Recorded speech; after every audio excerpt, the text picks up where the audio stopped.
we took two buses. There were a little group of us, and we took two buses. This was actually happened when Mick and I have now, everything is breaking down. So Yes. now, and he'd already got another woman. So now, it's up for grabs. So then round the corner come the two buses, which we gut, and we make. These are London buses. These were Coaches. Coaches. Yeah, okay. Two great coaches, and we set them up, and there was a group of us, about 30.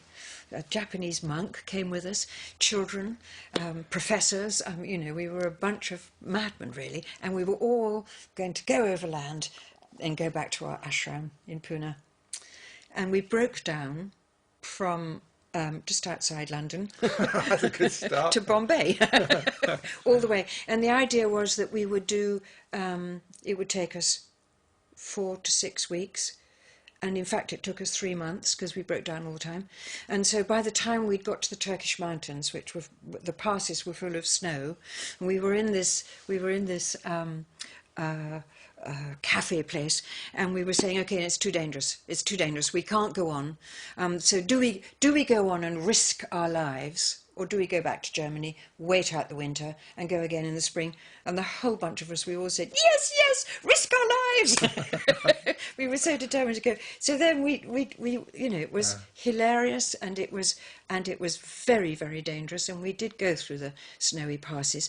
And by the time we got to Pune, we'd sold everything off. We had no money left. We were absolutely stony broke. But we'd made it. We were so proud of ourselves. Yeah. And we drove down the road, Corrigan Park, to the gates of the ashram. We were so excited. Yes, we've done it. We were playing our musical instruments. We were out of our heads with excitement. And this rather snooty sannyasin stepped out the front door and looked at us and said, you can't park here. Move along.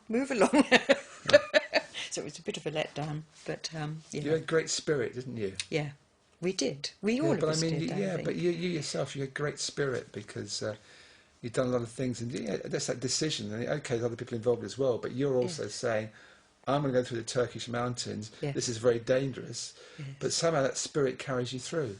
Yes. And it isn't necessarily reckless. It's just that you believe you can do it. Yes. Have you always felt that spirit's been with you in your life? Yes, and very strong. And, the one that says, OK, I'm going to do it. I just, yes. Strange, isn't it? Various people have said, you've had a very brave life.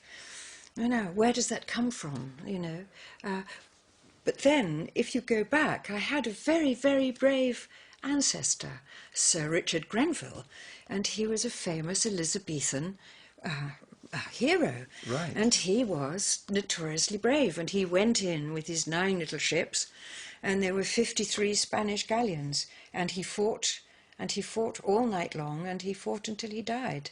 So I think it's in me genes. Yeah.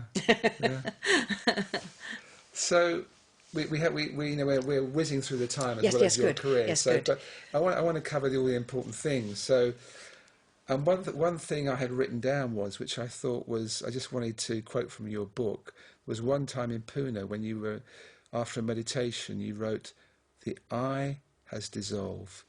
There's just a pulsating, perfect existence."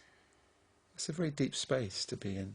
Yes. The I has dissolved. We reached those spaces, I think we were floating on his energy, and so we were able to go into these, also for me, when it became transparent.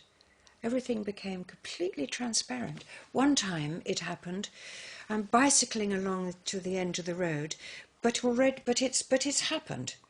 There's just this vibrating isness on this, there's no word for bicycle, precariously going along on this, in the Indian trees, get into a road, left or right, and stopping and just laughing, because it's impossible to say left or right, because there's nobody here who's on a journey or going anywhere, So I had no idea which way to go, and I'm just standing in the middle of the road laughing, because complete sort of dissolving had happened. And you spent time later... It must have happened to you too, didn't it? Well, the interview's about you. We shared that space. You spent time later with Michael Barnett. who was then Samendra, who was one of Yes. Bhagwan's Osho's principal disciples. Yes. And that was also a very interesting adventure, intense adventure for you, wasn't it? Yes. I think that in a way this was closer, working closer together now. So, and so his whole thing was to wake up, wake up, wake up in every moment. And so in a way there was no edges where you could hang out and have coffee or, no. He kept us very much, on the ball all the time. So in a way this was a sort of tightening of everything that one had been learning. It was good. It was good. It was tough. It was hard, being awake all the time, or trying to be awake all the time. And also being put in that position, you see, Ian. And this is why, because a lot of the friends were going off to become healers and teachers and therapists. Yes. And I very clearly knew that I wouldn't go in that way, because I thought, this is a place where the ego can hang out. Oh, no, I'm so special, now I'm a teacher, And I thought that would get me, and I should be careful of doing that. I also knew that I was really basically an artist kind of a person, so I wanted to stay with the painting and the cooking and the creative thing. So I wasn't going to do that. But when I was with Samendra, we were put in that position. So I remember at one point group of young people, and they're saying, oh, Anita, my name was Anita then, so can you tell us what awareness is? And it was all very, serious and important. And I said, well, if I could tell you really, then this would be beautiful. All I can say is that I'm so fast asleep. I try to remember to put my toothbrush. All of us have our toothbrushes in the sink, and I'm supposed to put it back in the thing at night. Every night, I haven't done it. So I'm not aware. And that's all it is. It's all about just being in the moment. Just being in the moment. Not forgetting your toothbrush. It's as simple as that. It's no huge, great big thing. It's just being awake in this moment. But he was quite tough with people, wasn't he, Michael Barnett? He was very tough on us. Yeah. He was very tough on us. Yeah. Yes, you had experiences of him. I've never met him actually, but I have heard. But one of the wonderful things, he would groups of people. One of the wonderful things was he'd have us all in these little couples, and he was an amazing spiritual worker. He was an amazing worker, and we would have wonderful music, so that he used music as a form of. And what he would do is he would have people touching foreheads.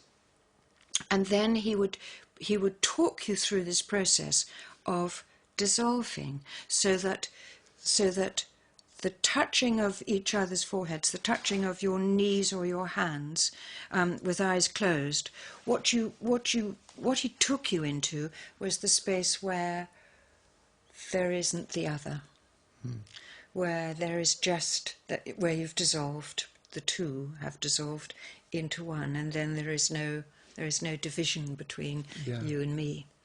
And then that was an amazing space too. Yeah,